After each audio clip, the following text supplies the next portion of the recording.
Hi guys and welcome to my review of the LG Leon.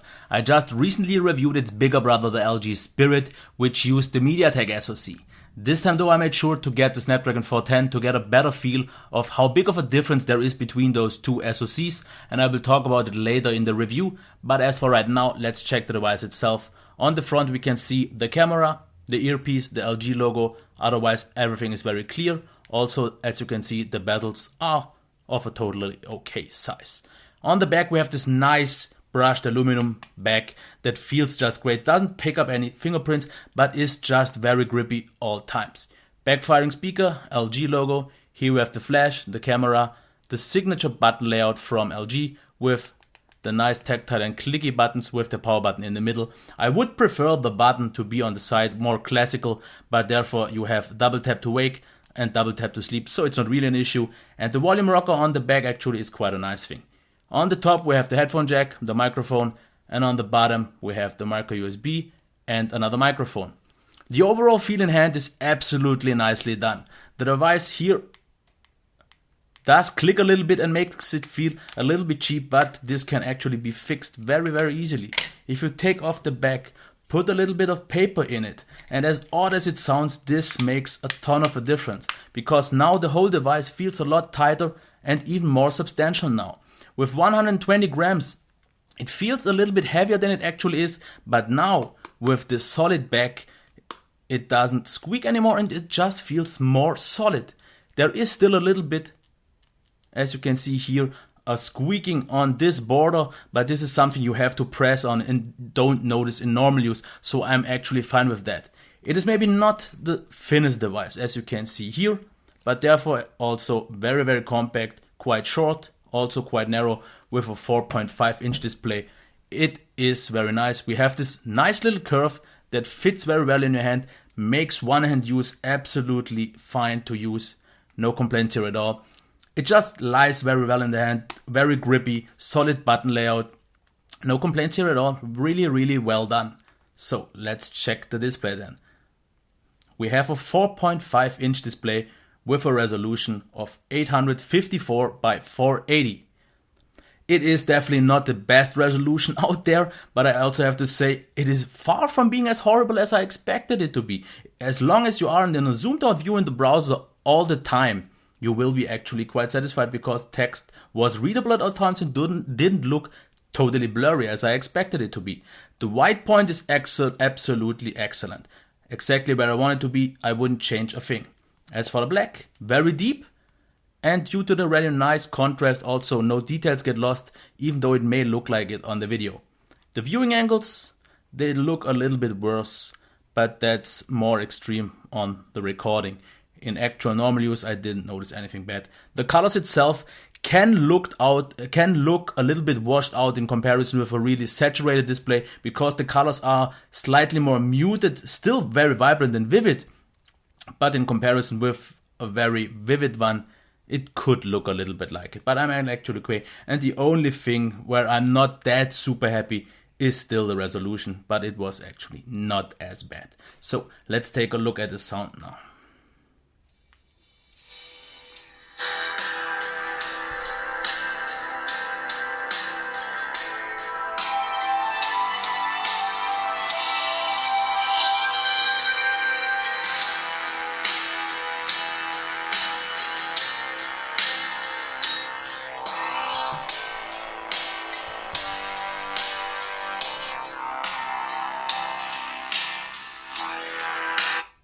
Yes, for sure, backfiring speakers can be blocked. You notice it on the desk and you notice it with my finger, but in normal use it didn't really happen. But therefore, since not having the best placement, the qualities are very well. Very loud, actually even a little bit louder than the LG Spirit, and very nice tonal balance. Maybe you heard it, actually quite some bass, very solid mids and clear highs. So as not great as the position maybe is, the sound therefore of this speaker is really convincing, and that's why I can get past the point of the not so great position. So let's take a look at the performance then. The Snapdragon 410 does a really nice job, and in overall it feels a little bit better than the MediaTek SoC. As you can see here, scrolling works very nice. Let's check Google Plus right now. Things will have to cache a little bit, but that's a normal thing. Once things are loaded and cached, as you can see here, works very, very well. No problems. It is maybe not the most snappy and fast feeling device due to 1 GB of RAM. The multitasking capabilities are a little bit slowed down. This could be maybe due to 1 GB of RAM or the memory leak of Lollipop. But for a 1 GB device of this price range, things are okay, because once you are in an app, as you can see here, things are smooth. Let's check the multitasking. Go into an app that hasn't been loaded for a while, and now you will see this can take up a while now, and it will reload. But if we enter it now and let it load, as you can see here, okay, once again, totally fine. So multitasking is a little bit limited, but working quite well. So let's get into the gaming performance now. And this is where you will see the biggest difference compared to the MediaTek SoC. Because as long as you are in the OS and within apps, the actual difference is quite marginal and doesn't really make enough of a difference to make the decision. But if you enter, for example, a game, this is where things look a little bit better for the Snapdragon. Because it just has overall better frame rates, is a little bit smoother, less frame drops. As you can see here, both are playable at all times, and it is still not on a flagship level. As you can see here though, absolutely playable at all times.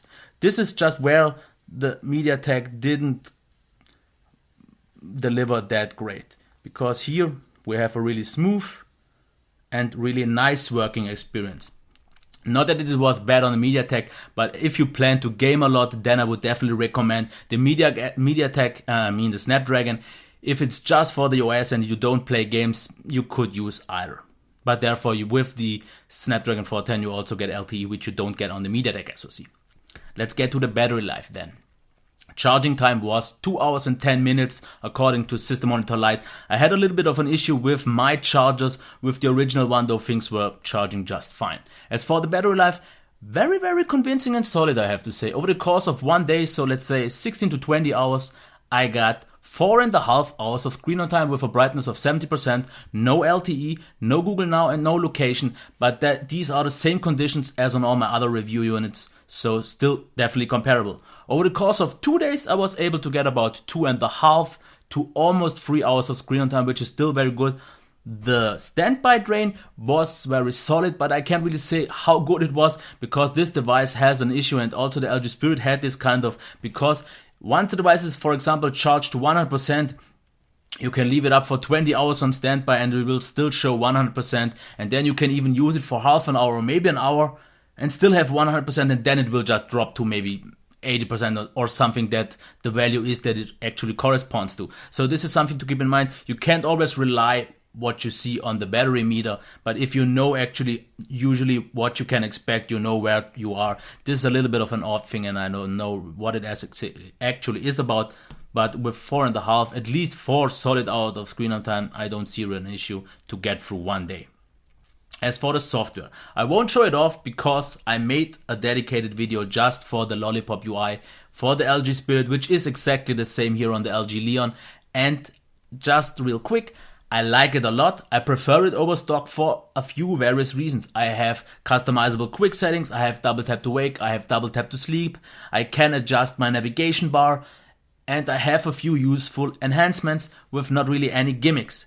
That it is for a really quick see. And if you want to see a little bit more, just check the video once again.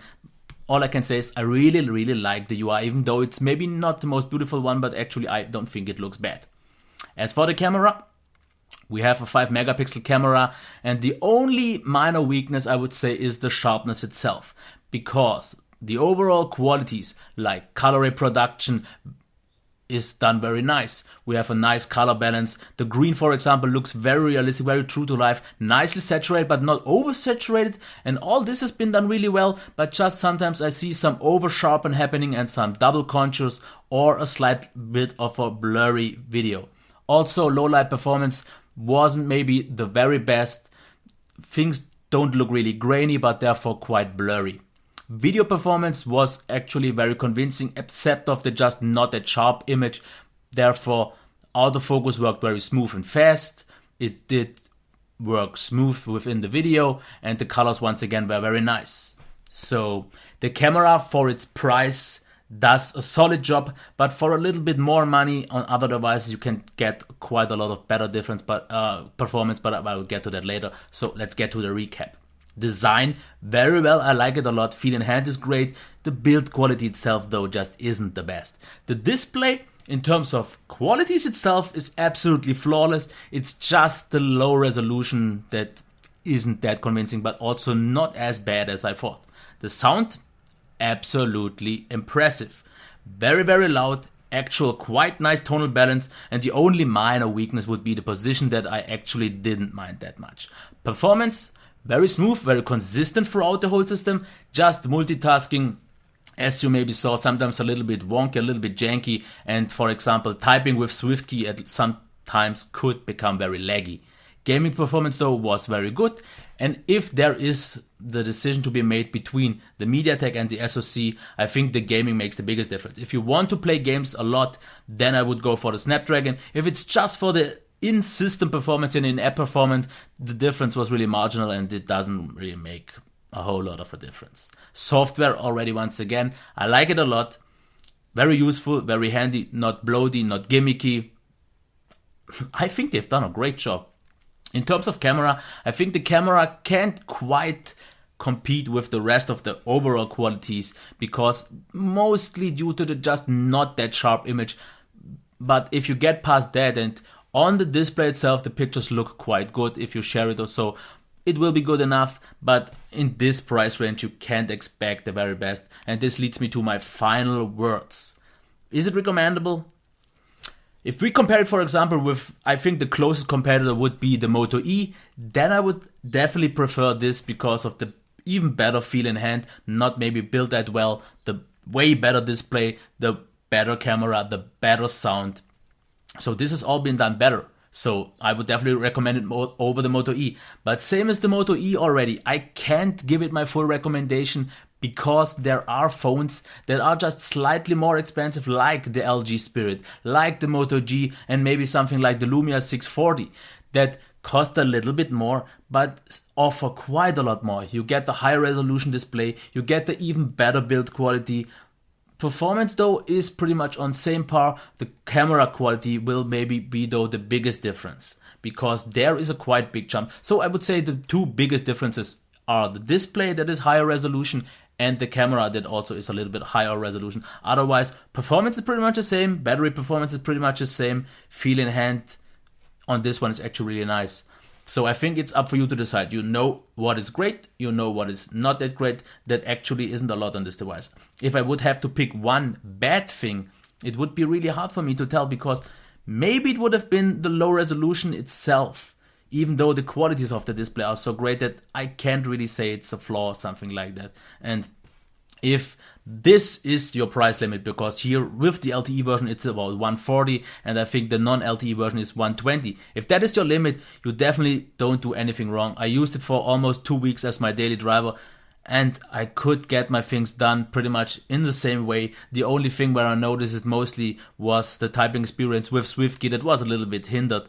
Multitasking itself, I couldn't multitask the way I usually do, but if I used the way that I had here with this few limitations, just jumping a little bit different in terms of the apps, the experience is pretty much the same. So definitely a very good budget phone, but if you pay a little bit more, you get a whole lot more. That's it for my review of the LG Leon. If you liked it, please give me a thumbs up, subscribe to my channel, and if you have any further questions or comments, just leave them in the comments. Okay, until next time, bye.